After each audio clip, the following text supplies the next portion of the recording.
Sir 'మారుముంత చోడు చింత' అనే song release అయ్యింది 'డబుల్ ఇస్మార్ట్ శంకర్' నుంచి. అయితే ఈ సాంగ్ మీద కొంచెం వివాదం ఏర్పడింది. ఎందుకంటే అందులో మీమ్స్ వాడారు. ఆ మీమ్స్‌లో ముఖ్యంగా కేసీఆర్‌ది వాయిస్ వచ్చింది. అయితే ఆ వాయిస్‌కి బీఆర్ఎస్ నేతలు నిన్న అపోజ్ చేస్తూ మాట్లాడారు. అండ్ కేసీఆర్ కూడా వార్నింగ్ ఇచ్చినట్టు పూరి జగన్నాథ్‌కి వార్తలొస్తున్నాయి. ఎలా చూడొచ్చు సార్ ఇదంతా? ఇది అంటే కేసీఆర్‌ని ఖచ్చితంగా అవమానించినట్టే వాళ్ళు ఫీల్ అవుతున్నారు. ఎందుకంటే వాయిస్ కూడా సిమిలర్‌గా ఆయన దగ్గర ఉన్న వాయిస్ వాడారు. బేసిక్‌గా ఏందంటే ఇది డబుల్ స్మార్ట్ అని మనకు తెలుసు.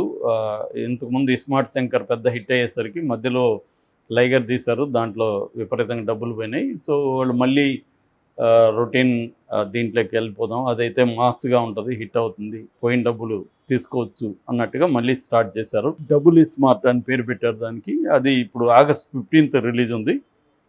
దీనికి సంబంధించి పాటలు ఇప్పుడు 2 పాటలు దీనికి బయటకు వదిలారు. ఇందులో 'మారుముంత చోడు చింత' అన్న పాట కళ్ళు దుకాణంలో స్టార్ట్ అవుతుంది. ఇందులో ఒక హుక్ లైన్ అంటారు. మామూలుగా ఒక్కొక్కసారి మనకి ఒక పాటలో ఒక చిన్న డైలాగ్ రావడం, అట్లాంటి వాటిని హుక్ లైన్స్ అంటుంటారు. అటువంటి hook line KCR brand line అది. పైగా వాళ్ళు వేరే వాళ్ళ దగ్గర చెప్పుచ్చుంటే కూడా ఇంత ఇది ఉండదు. వాయిస్ కేసీఆర్ వాయిసే పెట్టారు.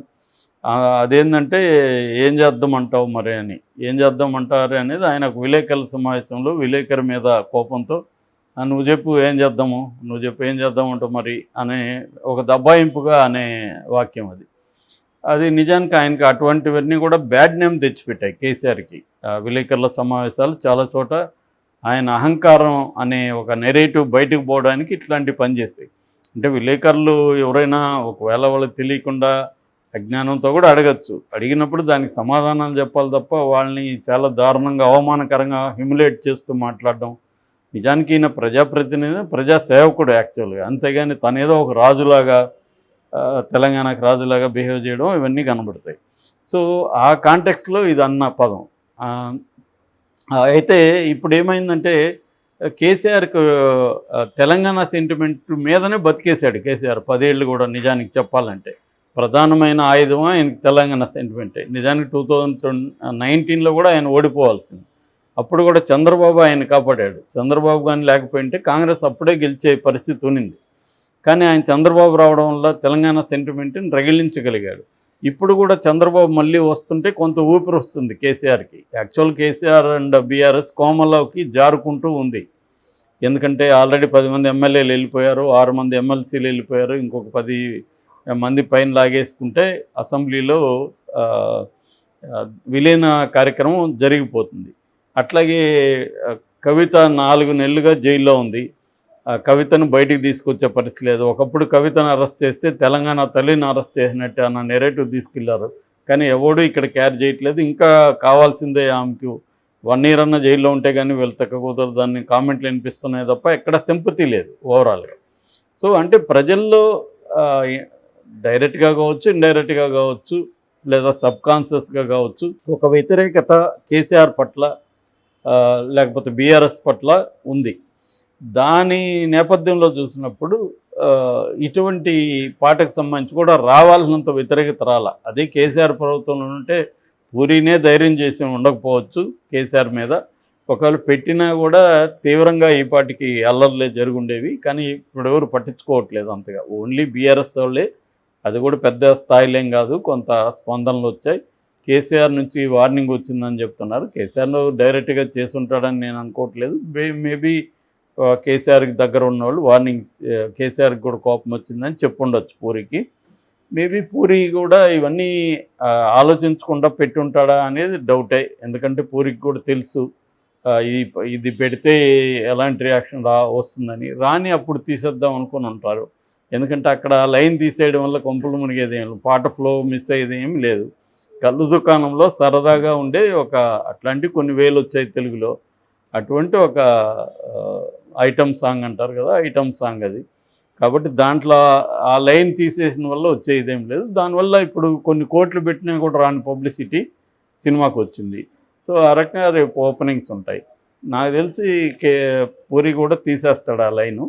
ఇంకొంత పబ్లిసిటీ రాని, ఇంకా బాగా జరగని అనుకుంటారు. అయిపోయినాక లైన్ తీసేస్తున్నాం, క్షమించండి, హర్ట్ అయింటే మా ఉద్దేశం అయితే అది కాదని ప్రకటించే అవకాశం ఉంది. ఇవన్నీ కూడా ఏంటంటే కాంటెక్స్చువల్గా చూడాలి మనం. మామూలుగా అయితే ఇప్పుడు దీన్ని బేస్ చేసుకొని చాలామంది ఏం మాట్లాడుతున్నారంటే ఆంధ్రుల దురహంకారం ఇంకా పోలేదు, వాళ్ళు మళ్ళీ ఇప్పుడు రైజ్ అవుతున్నారు, కేసీఆర్ పోగానే వాళ్ళకి మళ్ళీ ఇది వచ్చింది, రైజ్ అవుతున్నారు అన్న నెరేటివ్తో కొంతమంది మాట్లాడుతున్నారు. నిజానికి సినిమా లేదా సాహిత్యమేమో జనరల్గా లోకలైజ్డ్ సాహిత్యం ఉంటుంది. ఏ ఏ ప్రాంతాల వాళ్ళు ఆయా జీవితాలని డిపిక్ట్ చేసేటప్పుడు ఆయా భాష వాడతారు. మామూలుగా అయితే తెలుగు అనేదే ఒక తెలుగు అనేది ఏమీ లేదు. తెలుగు అనేది 100 రకాలుగా ఉంది. మా ఊర్లో ఫర్ ఎగ్జాంపుల్ మా ఊర్లో 1930లో స్కూల్ పెట్టారు ఒక జమీందారు. అందువల్ల మా ఊర్లో నాకంటే ముందే ఒక 40-50 బ్యాచ్లు చదువుకున్నారు.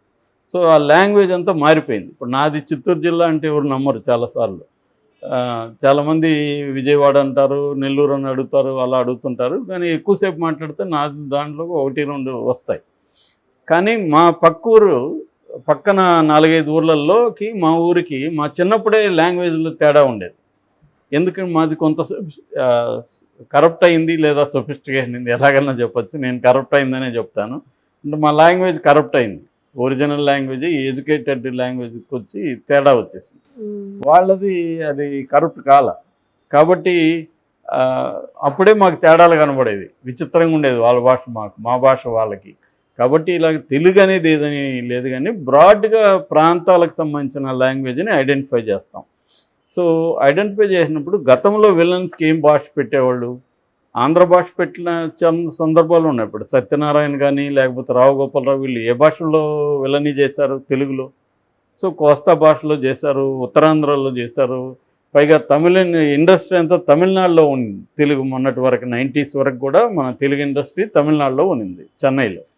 అందుకని ఆ చుట్టుపక్కల లాంగ్వేజ్ మాది చిత్తూరు జిల్లా, మాది బార్డర్ తమిళనాడు, 10 కిలోమీటర్లు మా ఊరికి తమిళనాడు బార్డర్. అందువల్ల షూటింగ్లు అంతా మా ఏరియాలో జరిగేవి. 6 ప్రాజెక్ట్ ఉండేది, అక్కడ జరిగేది. కాబట్టి ఈ లాంగ్వేజ్ కూడా ఆటోమేటిక్గా వెళ్ళేది. అట్లాగే కామెడీకి కూడా అప్పుడు తమిళ తెలుగు మిక్స్ చేసిన ఒక భాష ఉండేది, బైలింగ్వల్ దీంట్లో. అది వాడేవాళ్ళు. పిన్నోడు ఆ పిన్నోడు వచ్చాడా, ఇట్లాంటి లాంగ్వేజ్ వాడేవాళ్ళు. తర్వాత నెల్లూరు స్లాంగు, చిత్తూరు స్లాంగు, ఉత్తరాంధ్రది అన్నీ వాడేశారు. ఒక్క తెలంగాణ అనేది కాదు. తెలంగాణది ఎప్పుడు వచ్చిందంటే హైదరాబాద్కి ఇండస్ట్రీ షిఫ్ట్ అయినాక ఇక్కడ స్టోరీస్ని ప్లేస్ చేసినప్పుడు ఈ లోపల ఏమైందంటే కొంత రియలిజం కూడా ఎంటర్ అయింది తెలుగు సినిమాలకి. అంతకుముందు మధ్యలో 70s నుంచి రియలిజం అనేది పోయింది. ఎవడోడో ఏ భాష మాట్లాడుతుంటారు ఒకే ఊర్లో కూడా. కానీ రియలిజం వచ్చినాక ఇప్పుడు హైదరాబాద్లో పాత బస్తీలో రౌడీని పెడతారు, వాడు కొంచెం హిందీ మిక్స్ చేసిన, ఉర్దూ మిక్స్ చేసిన తెలంగాణ తెలుగు మాట్లాడతాడు విలను. కామెడీలు కూడా అలా పెట్టడం మొదలైంది. దాంతో తెలంగాణ ఉద్యమంలో ఏమైందంటే భాష, కల్చరు వీటి విషయాల మీద కూడా అటాక్. ఎప్పుడైనా ఒక ప్రాంతాలకు సంబంధించి ఉద్యమం వచ్చినప్పుడు ప్రపంచవ్యాప్తంగా కూడా లాంగ్వేజ్ అండ్ కల్చర్కి సంబంధించిన ఇష్యూస్ వస్తాయి. ఇది వరల్డ్ వైడ్గా ఉన్నదే. లింగ్విస్టిక్ పాలిటిక్స్ అంటారు, లాంగ్వేజ్ పాలిటిక్స్. ఈ లాంగ్వేజ్ పాలిటిక్స్ అనేవి ప్రతి చోట ఉంటుంది. ఒక భాష ఆధిపత్యం కూడా ఉంటుంది. అయితే దానికి చారిత్రక కారణాలు ఉంటాయి. ఆ భాష ఎందుకు, బాలగోపాల్ ఒక మాట అంటాడు, కృష్ణానది కానీ అక్కడ రాయలసీమలో ప్రవహించుంటే రాయలసీమ భాషే తెలుగు భాష అయ్యిండేది అంటాడు.